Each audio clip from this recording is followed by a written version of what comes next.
Hey, here's my question to you. How do you make self-care a part of your life, but not let it become just one more demand, one more responsibility?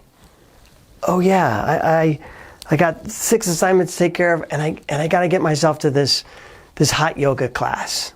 Ugh.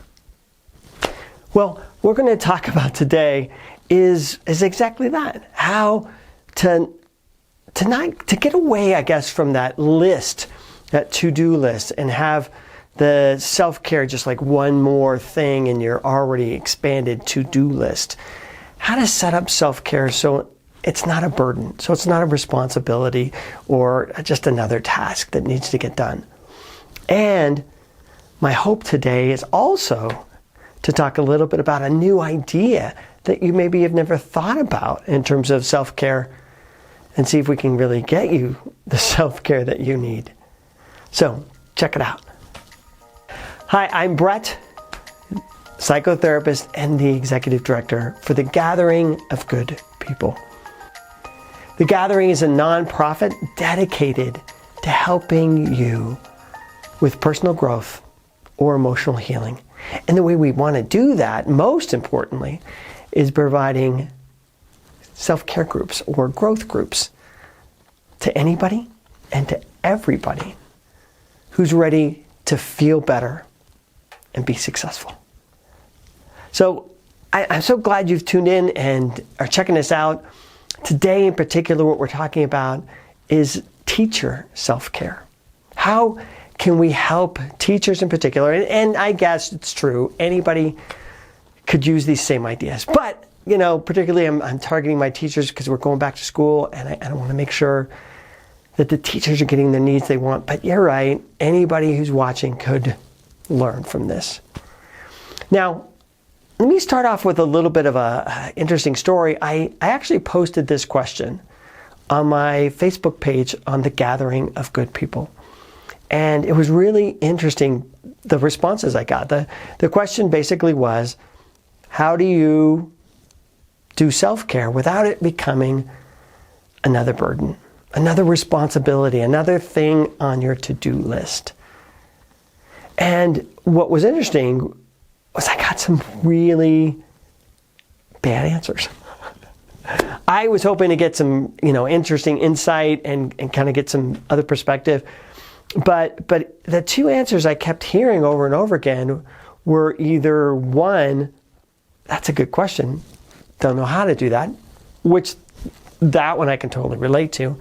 But the other answer I got on my question was, well, you just make it a priority. Oh, that's what we're doing wrong. I just need to make it a priority. I just need to make it as my my must-do thing. Put it first on my list. Well, that was a lot of the responses we got. Was, you just make it happen because it's a priority, because you're a priority, and because you're important. Well, all those things I definitely agree with. You are a priority. It is a priority. And I think it should be a priority in your life. However, making it a should, I felt like, isn't that like the definition of a to-do list? Isn't that like, instead of like getting it off my to-do list, isn't it like just putting it at the top of my to-do list? So now it's not only another thing on my to-do list, but it's like supposed to be the top thing on my to-do list. And what does it do when we do that? I mean, intuitively, logically, yeah, we all get that. We go, yeah, I should probably do that. And then we feel bad about ourselves. We feel guilty because we're not doing that. But we know we should be doing that. So now I have even more guilt. More guilt because I'm not doing what I should be doing. But I want to get away from all that. I don't want this to be another burden. We know, we probably know everything. We know self-care should be something that we do. We know that. Everybody knows that. And particularly when we're burned out, we know it. It's needed, it's necessary. But And we even know, the second thing, I was going to jump into the third part, but the next thing we know is that we even know what we probably should do, right? I don't need to make a list for you of all the things that you should do for self-care. You know. And in fact, that's the weird thing. If you go on the internet and you Google self-care, what you'll get is just lists of ideas that we already know. Like, you know what? You should take a bubble bath. You know what? You should probably go to that hot yoga class. These are ideas that we already, like I said, we already know. It's not that helpful. The ideas, the blogs that are coming out about self-care are not useful because we already know what we should be doing. The trouble is we're not doing them. So guilting, shaming, shoulding myself, I'm not sure that's useful. And I'm thinking it's probably something we already have tried and it didn't work. So let's take a new approach. Let's think about a new way of doing this. And the first thing I want to do is I want to help you understand what self-care is. All right? What is self-care? You know, we all think about the list, but that list is not self-care, isn't it? What is self-care? Well, over here in my library, I can see there's a book. Let me grab it for you. Well, let me share an idea that I wrote about probably 15, maybe even coming up on 20 years ago. I wrote a book called You Can Be Right or You Can Be Married. And its subtitle is Love-Based Solutions for Couples. The gist of the book talks about the right fight, which is the fight that everybody's in. But it's not really a communication book. It's not really a book about how we can talk to each other a little bit better. There's lots of good ideas about that, true. But the way I attack the problem of communication, the way I address the problem of communication is through love. Because I think that's really the core issue, is that we're fighting, we're disagreeing because we're falling out of love. We're having a lot of conflict because we're not connected anymore. And my belief is the opposite too, that as we connect, as we love each other, our communication gets better and improves. So really, I attack the problem of communication in that book by helping people understand love. Now, let me take it back to you and this whole topic that we're going through right now about self-care. Because I think self-care and self-love are the same thing. What? Self-care, say it again, self-care and self-love are the same thing. Let me explain by explaining what love is. Well, I can ask 100 people, and you know I'm going to get 100 answers. Because nobody really knows what love is. Everybody has these quick, cute little definitions, but they're not accurate. They're not really what love is. What love is really simple. What love is attention. Love and attention, they're exactly the same thing. They're inseparable. When I bring attention to somebody, think about it as a teacher. When you bring attention to your students, how do they feel? They feel loved. They feel cared about. They feel important. And when you withdraw your attention because you're distracted or you're working on something or you're preoccupied somewhere else, what do your students do then? Well, if they're not engaged in something really active, they start to get needy. They start to get demanding. They start attention seeking. Why? Because they feel your lack of attention as a disconnect, as a feeling of unlove. And so that's what love is, really simple. Love is the gift, the free gift of our attention. Now, let's apply that simple principle, that simple idea to self-care. Because I said a minute ago, right? Self-care is self-love. So what does that mean? Well, if I'm going to do self-care, what it really comes down to, what self-care is really all about, is bringing attention to myself. Think about it. Isn't that true? Isn't that right? All day long, I'm going. And what am I doing? I'm focusing my attention on everybody but me. I'm focusing my attention on my students. I'm focusing my attention on my family. I'm focusing my attention everywhere else, trying to take care and put out all of these millions of fires, because there's lots of needs all around. Right? I mean, that's just the way life is. That's not a bad thing. It's just I'm constantly putting attention everywhere else. And when I do that, others around me feel loved and feel cared about. But what happens to me? Well, I burn out because I'm not getting any attention. And it would be nice, maybe, if I had a support team around me giving me the attention that I need. But oftentimes I don't.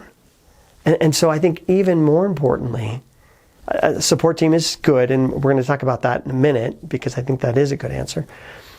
But I got to give myself some attention. So what I think self-care is when I stop, I take a time out, and I bring some attention to myself. And that could be taking a yoga class. That could be. But the point of the yoga class isn't just to go to the yoga class. The point of the yoga class is to sit and take some time for myself.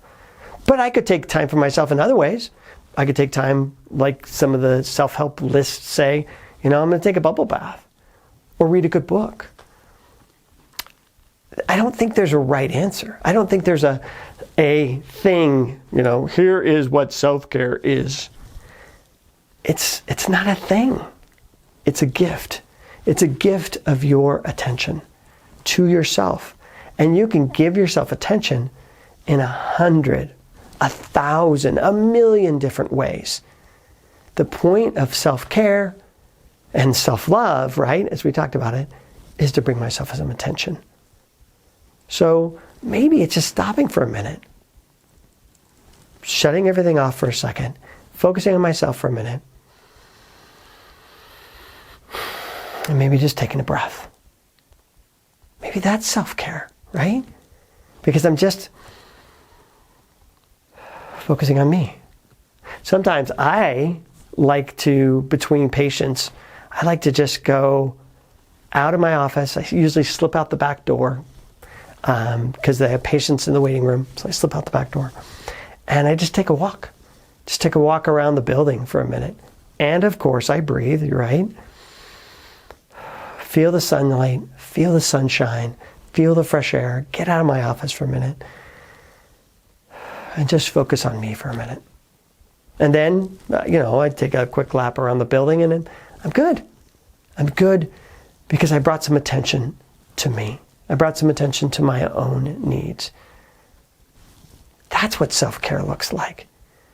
Don't worry about the thing like the walk or reading a book or whatever it is, because the way you're going to bring attention to yourself is going to be unique to you. Maybe bringing attention to yourself is stopping and eating lunch. You got that lunch in the refrigerator. You just never give yourself time to stop and go eat it. And maybe instead of going over assignments while you're eating it, you just stop and you really just eat your lunch and just bring some attention to yourself in this moment. That is what self-care looks like. And that's how we keep it off of this to-do list, because it's not a task, right? It's not a thing that I have to do, stick it in somewhere, all the other things that I'm doing.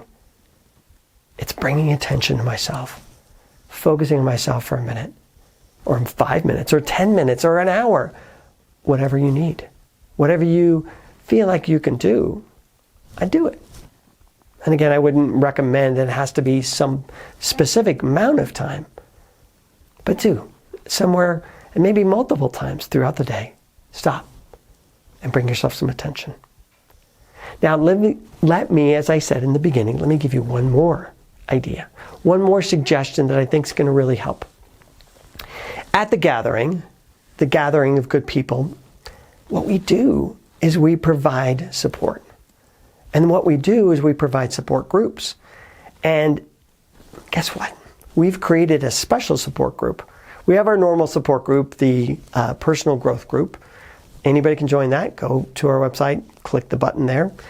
But we have a special one we just started up for teachers called Teacher Self-Care. And that group, it's online, it's free. We want to just get a group of teachers together, probably 12, 14 teachers together, and just provide a time, a space for you guys to bring some attention to yourselves and maybe even give some attention to each other, support each other. And along the way, I will also be giving you suggestions, ideas, help, tools, things that you can do that will help you take care of you. Because you need some attention. And if I can give you some attention, I want to do it. I want to do it because I want to help give back to you because you're given to everybody else.